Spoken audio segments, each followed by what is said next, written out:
Voilà,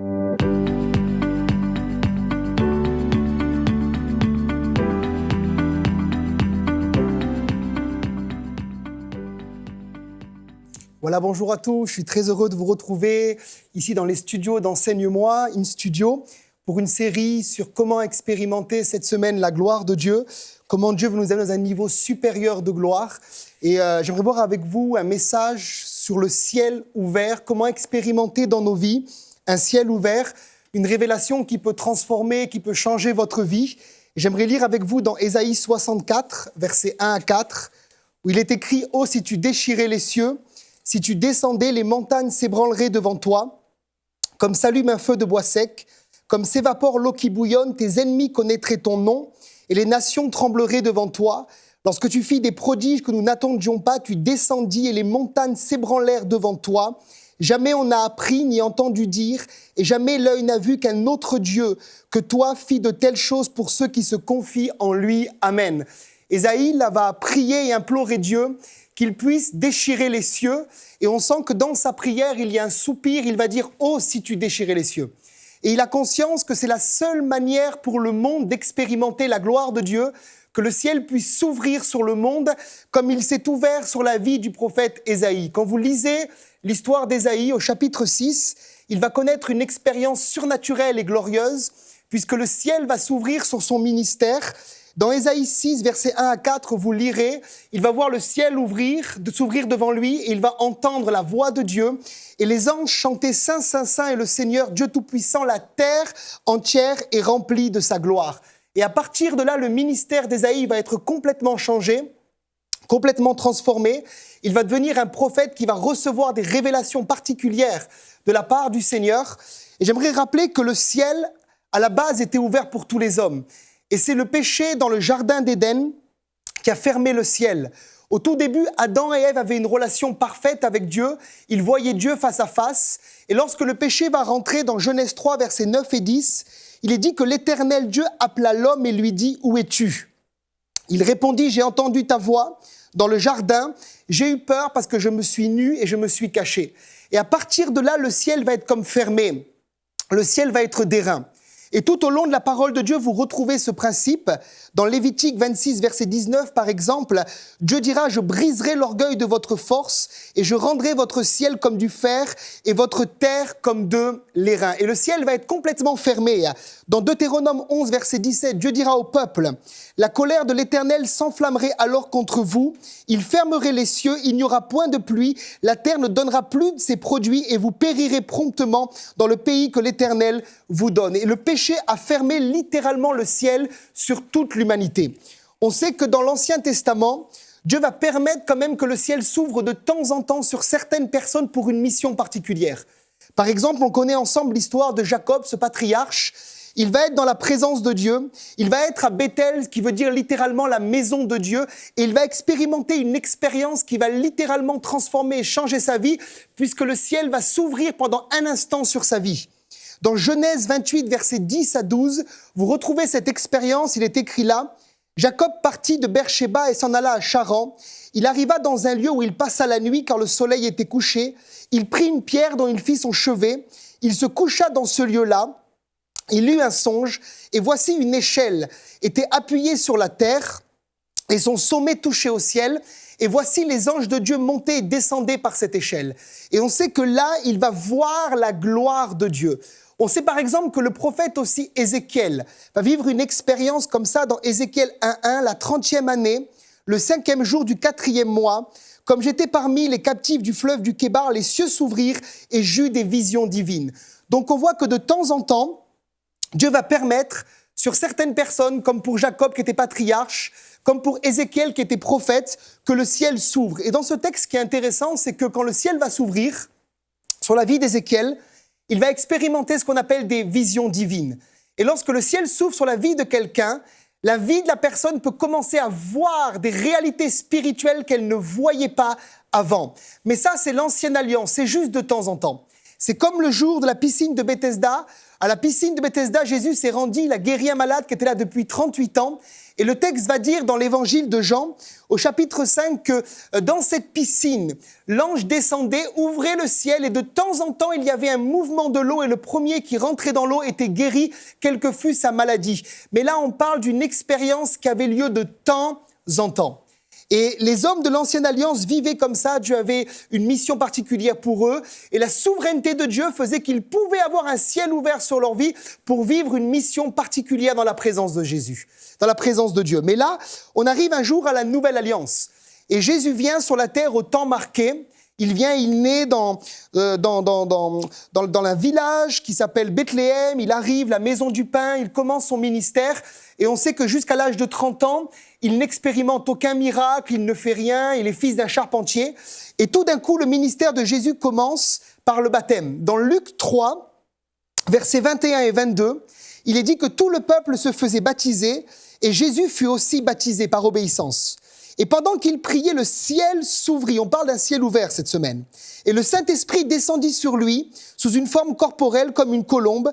Et une voix fit entendre du ciel ces paroles: « Tu es mon fils bien-aimé, en toi j'ai mis toute mon affection. » Et là se résume le ministère de Jésus.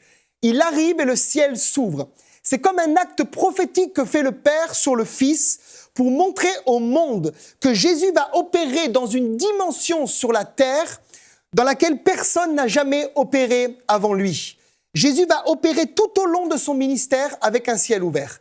Et lorsqu'il va résumer son ministère, dans l'évangile de Jean, chapitre 1, verset 51, il va parler à un homme qui s'appelle Nathanaël. Il va lui dire: en vérité, vous verrez désormais. C'est plus simplement de temps en temps comme à la piscine de Bethesda, mais c'est désormais le ciel ouvert et les anges de Dieu monter et descendre sur le Fils de l'homme. Jésus est l'échelle de Jacob. Sur son ministère, il y avait un ciel ouvert et les anges de Dieu montaient et descendaient partout où Jésus allait. Et on voit que Jésus a opéré avec une dimension, avec un ciel ouvert. Et Jésus, partout où il se rendait, en Galilée et partout en Israël, il vivait cette dimension-là qui lui permettait d'avoir des miracles. Lorsque, par exemple, il va multiplier les pains et les poissons, il a opéré à ce moment-là avec le don d'opérer des miracles, mais avec également un ciel ouvert. Lorsque Jésus va guérir les malades, purifier les lépreux, chasser les démons, ouvrir les oreilles des sourds, faire voir les aveugles, il avait littéralement un ciel ouvert. À tel point que, quand dans le livre des Actes, Pierre va rencontrer Corneille, il va résumer dans Acte 10 le ministère de Jésus en disant que Jésus allait de lieu en lieu, non pas de temps en temps, mais régulièrement de lieu en lieu, faisant du bien et guérissant tous ceux qui étaient sous l'emprise du diable. Il fonctionnait avec un ciel ouvert. Et Jésus, lorsque il va continuer son ministère, on sait qu'il va arriver à 33 ans et demi, un moment très important pour l'humanité, puisqu'il va mourir sur la croix. Et là, les prophéties d'Ésaïe vont s'accomplir. Ésaïe 53, je vous rappelle que le ciel s'est ouvert sur lui, il a reçu des révélations divines, des visions célestes, et il a vu prophétiquement la croix. Il a vu le ministère de Jésus, il a vu les souffrances de Jésus, il a vu la résurrection de Jésus, il a vu que Jésus allait porter sur lui les péchés de tous les hommes, mais également toutes les maladies et toutes les souffrances. Et là, Jésus arrive à un moment très précis de son ministère, il meurt sur la croix, il meurt entre deux brigands, et la Bible déclare que pendant un instant, le ciel va se fermer. C'est la seule fois du ministère de Jésus où Jésus a opéré avec un ciel fermé. La Bible déclare qu'à ce moment-là, Jésus va faire une prière et il va dire: « Père, mon Dieu, pourquoi m'as-tu abandonné ?» C'est comme si le ciel était fermé. Et pour ceux qui me suivent maintenant, j'aimerais vous dire que Jésus a connu ce temps où le ciel s'est fermé pour que vous, sur votre vie, vous ayez un ciel ouvert. Il va mourir, il va porter le péché de chacun. Et là, ce moment-là, c'est comme si la prière qu'on a lue en introduction de ce message, je vous rappelle cette prière, elle se trouve dans Ésaïe 64, où le prophète va dire « Oh, si tu déchirais les cieux ». C'est comme si cette prière qui a été faite il y a 700 ans en avant va trouver son accomplissement au moment où Jésus meurt sur la croix. Les cieux se déchirent, le ciel va s'ouvrir pour les hommes, le ciel va s'ouvrir pour l'humanité. Et à partir de ce moment-là, la réalité du ciel ouvert n'est pas simplement limitée à la présence de Jésus, à la personne de Jésus, mais tous ceux qui maintenant vont lui appartenir vont commencer à pouvoir vivre cette réalité et expérimenter la réalité d'un ciel ouvert. Pour ceux qui me regardent, peut-être vous posez la question et vous dites maintenant le Seigneur est au ciel, on ne peut plus vivre cette expérience du ciel ouvert. Mais j'ai également une bonne nouvelle pour vous, c'est que Jésus n'est pas simplement au ciel, mais la Bible déclare que Jésus vit en nous par le Saint-Esprit. Et si quelqu'un me regarde maintenant et n'a pas encore expérimenté cela, ça veut dire que simplement il a une relation intellectuelle avec Dieu, il connaît Dieu de manière intellectuelle, mais son esprit n'a pas été baptisé dans la mort et la résurrection de Jésus, il n'est pas régénéré, il peut maintenant inviter le Seigneur. Et lorsqu'il invite le Seigneur le fait passer des ténèbres à la lumière, de la mort à la vie, et tout d'un coup, le Saint-Esprit rend Jésus vivant en nous.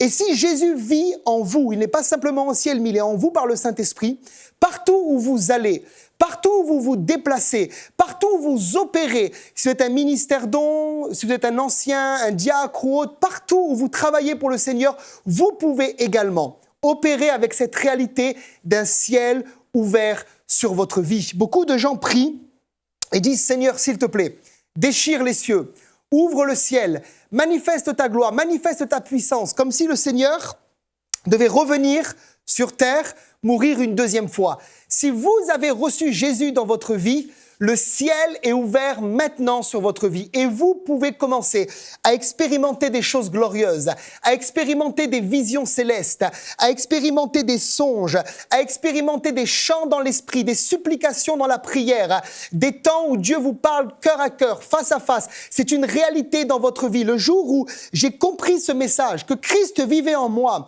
que partout où j'allais, partout où j'opérais, je pouvais opérer avec un ciel ouvert, ma vie a été littéralement changé, transformé par le Seigneur Jésus. J'étais cette année dans plusieurs réunions et je me suis rendu dans un endroit, c'était en Grèce, c'était à Athènes, et la personne qui m'a donné cette invitation m'a dit « Tu sais, tu vas prêcher dans un pays où le ciel est fermé, le ciel est d'airain, les ministères n'ont pas trop l'habitude là-bas de voir des guérisons, de voir des miracles, des baptêmes du Saint-Esprit. » Et cette personne savait que je travaillais toujours avec cette dimension de croire dans le miraculeux et le surnaturel de l'Évangile. On parle de la gloire de Dieu cette semaine. Et je me suis rendu là-bas, et puis dans l'avion, je priais simplement le Seigneur. Et je disais, Seigneur, je sais que tu es avec moi, je sais que tu es en moi, je sais que le Saint-Esprit est là, je sens ta présence sur moi de manière tangible, de manière régulière, je sais que je peux m'attendre à toi. Et dans la chambre d'hôtel, lorsque je priais avant la réunion, je dis « Seigneur, je m'attends à vivre la gloire de Dieu, à vivre des miracles, à vivre des choses extraordinaires. » Et les réunions ont commencé, la première réunion a commencé, et puis la deuxième réunion a continué. Et lors de la deuxième réunion, il y a eu un temps de prédication qui n'était pas forcément très très long. Et puis après un temps, on a appelé les gens devant. Il y avait 400 personnes qui étaient présentes. Et là, le ciel s'est littéralement ouvert. La présence de Dieu est descendue. Et plusieurs dans ce pays, où plusieurs n'avaient pas l'habitude de voir du surnaturel, ont commencé à expérimenter des choses. Une jeune fille était là, elle était présente dans cette réunion, et elle était simplement au fond de la salle. Elle ne croyait pas du tout dans les choses de l'esprit, dans les choses de Dieu. Et elle disait que quand j'annonçais la parole et je priais pour les malades, elle voyait littéralement comme des flammes de feu sortir. Et cette jeune fille a été touchée par la puissance de Dieu. Plusieurs ont été baptisés, remplis de l'Esprit, immergés dans le Saint-Esprit. Plusieurs ont commencé à expérimenter une guérison, à expérimenter une délivrance, à expérimenter une libération. Plusieurs ont vu des poids, des fardeaux, des souffrances les quitter littéralement. Qu'est-ce que j'ai fait? Est-ce que j'ai jeûné forcément des jours, des heures? Est-ce que j'ai prié des heures? Bien que j'encourage les gens à jeûner de manière régulière, à prier, à s'attendre à Dieu. J'ai rien fait forcément de spécial, mais je me suis tenu dans la foi sur cette révélation que partout où je vais, partout où j'opère, partout où je fonctionne, Jésus vit en moi, donc je dois m'attendre à voir un ciel ouvert. C'est une question de révélation, mais c'est également une question de foi. La plupart des gens s'attendent à expérimenter un ciel ouvert dans l'avenir. Ils pensent que le jour où ils vont monter au ciel, se retrouver devant le Seigneur, là ils verront le ciel ouvert, ils verront la présence de Dieu, la gloire de Dieu. Et ils passent la plupart du temps de leur vie dans de la disette, dans de la déprime, dans de la tristesse, dans de la souffrance. Et de temps en temps, à la réunion de prière, ils crient disant « Seigneur, s'il te plaît, c'est un temps de faveur aujourd'hui, ouvre le ciel, permets qu'il y ait des choses qui se passent. » Et mon ami, si tu es comme ça aujourd'hui, si tu m'écoutes, tu as besoin de renouveler ton intelligence. Tu as besoin d'une touche de Dieu, d'expérimenter la gloire de Dieu et de réaliser maintenant que tu n'as plus besoin de vivre dans la misère spirituelle. mais que le ciel ouvert est une réalité sur ta vie et que tu peux vivre, tu peux goûter, tu peux toucher, tu peux expérimenter de manière régulière la présence et la gloire de Dieu. Je me rappelle un jour avoir été appelé dans le ministère pour visiter une famille. C'était une famille très difficile, très très compliquée. Le mari frappait son épouse. C'était un quartier très difficile dans la région dans laquelle j'habite. Et puis, la famille m'a dit, voilà, c'est compliqué, est-ce que tu veux venir prier pour eux ? Je suis parti prier pour cette famille, j'ai prié avec eux. L'homme a été libéré, l'épouse a été libérée, on les a baptisés ensuite, ils ont été remplis du Saint-Esprit. Et suite à cette libération, on a commencé des réunions de maison chez eux. Et lors des réunions de maison, nous avons expérimenté, cela a duré 2 ans, à chaque fois que les réunions avaient lieu, cette réalité du ciel ouvert. Nous posions à peine le pied dans la maison, le ciel s'ouvrait, la gloire de Dieu était là. Je me souviens que plusieurs enfants ont eu des visions ouvertes de Jésus. Notamment un enfant qui était là, on a prié pour lui. Il est resté plusieurs heures dans la présence de Dieu, dans l'esprit. Et il a dit que c'est comme si son esprit était monté au ciel. Il avait vu le Seigneur, il avait vu les anges. Il a été baptisé du Saint-Esprit et un réveil a commencé dans ses familles.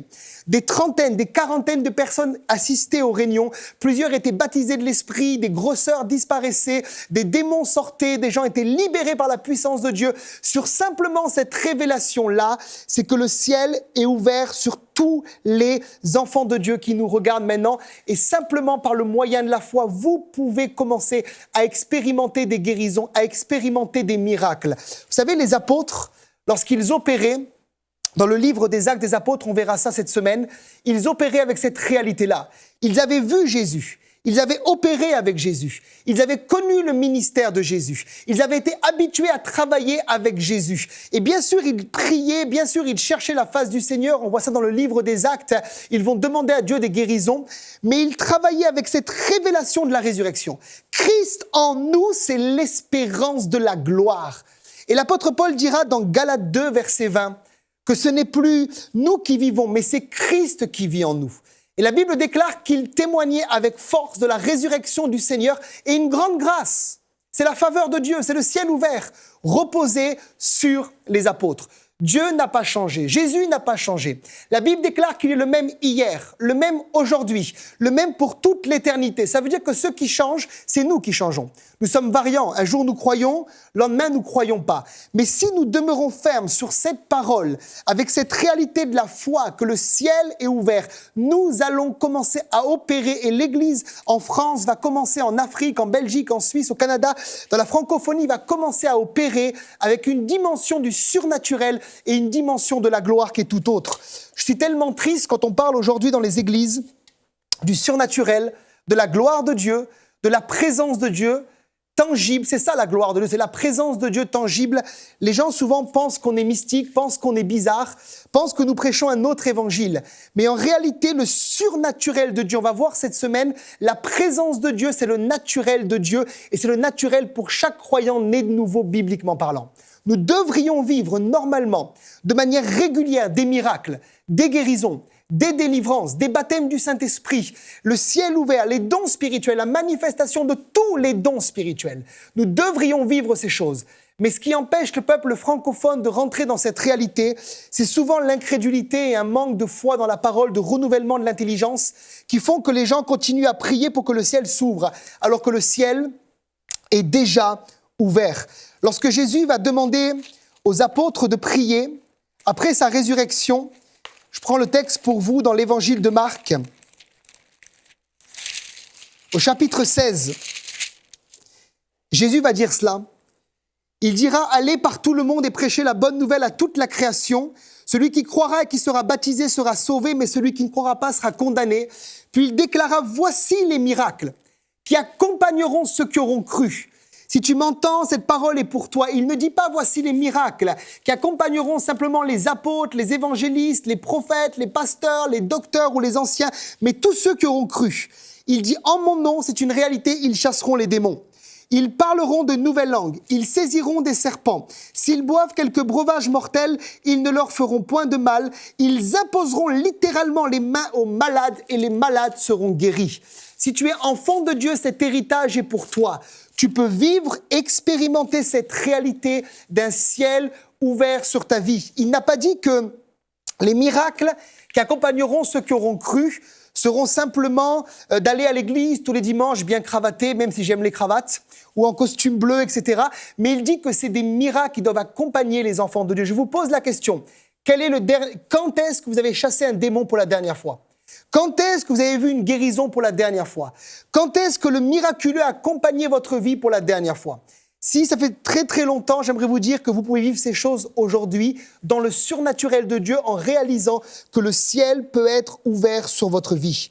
Il y a un homme qui s'appelle Étienne dans Acte 7, versets 55 et 56, qui va être lapidé pour l'évangile.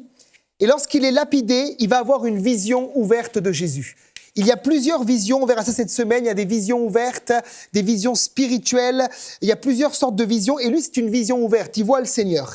Et dans ce texte, il est écrit, mais Étienne, rempli du Saint-Esprit, et fixant les regards vers le ciel, vit la gloire de Dieu, et Jésus debout à la droite de Dieu. Il est toujours assis à la droite de Dieu, il prie pour nous. Voici, il dit, je vois les cieux ouverts et le Fils de l'homme debout à la droite de Dieu. Si un tel homme a eu la grâce à la fin de sa vie de voir le ciel ouvert, vous pouvez également vivre le ciel ouvert. Vous pouvez également expérimenter le ciel ouvert. Ce texte me dit que Étienne va l'expérimenter parce qu'il était littéralement rempli du Saint-Esprit. Et je crois que cette semaine, c'est bon de parler de cela, d'être à nouveau rempli du Saint-Esprit. Le Saint-Esprit est une personne, on peut l'entendre nous parler, il met en nous des intuitions, des convictions, il parle à travers notre conscience, il parle par des visions, par des songes, par des rêves, par la parole également. Le Saint-Esprit est une réalité et si je suis rempli du Saint-Esprit, le Saint-Esprit va me donner d'expérimenter cette réalité que le ciel est ouvert sur ma vie. Et vous allez commencer à vivre des choses extraordinaires. La Bible déclare dans Hébreux 4, verset 16, « Pour tous les enfants de Dieu, approchons-nous donc avec assurance du trône de la grâce, afin d'obtenir miséricorde et de trouver grâce pour être secourus dans tous nos besoins. » C'est une réalité. Si tu es dans un besoin maintenant, si tu me suis, si tu suis cette émission et tu es malade, si ton enfant est malade, j'aimerais t'encourager là où tu es maintenant, place l'enfant devant l'écran. On va prier maintenant pour les malades. Et je crois que si tu es dans cet état de difficulté également, de dépression, si tu as des problèmes financiers, des problèmes moraux, des problèmes au niveau, également je vois des gens qui ont des problèmes au niveau du dos, et tu es là, tu souffres, place-toi maintenant devant la caméra. On va vivre ensemble devant l'écran cette réalité qu'on peut s'approcher du trône de la grâce. Parce que ce n'est pas un trône de condamnation, un trône de jugement, mais un trône de grâce qui a été ouvert pour tous les enfants de Dieu quand Jésus est mort à la croix. Et parce que le ciel est ouvert, on va simplement prier, sans quémander, sans supplier, mais dans la foi, que Dieu intervienne, que Dieu vienne toucher votre vie, votre situation, vos finances, vos enfants, et que la gloire de Dieu puisse maintenant se manifester dans vos vies.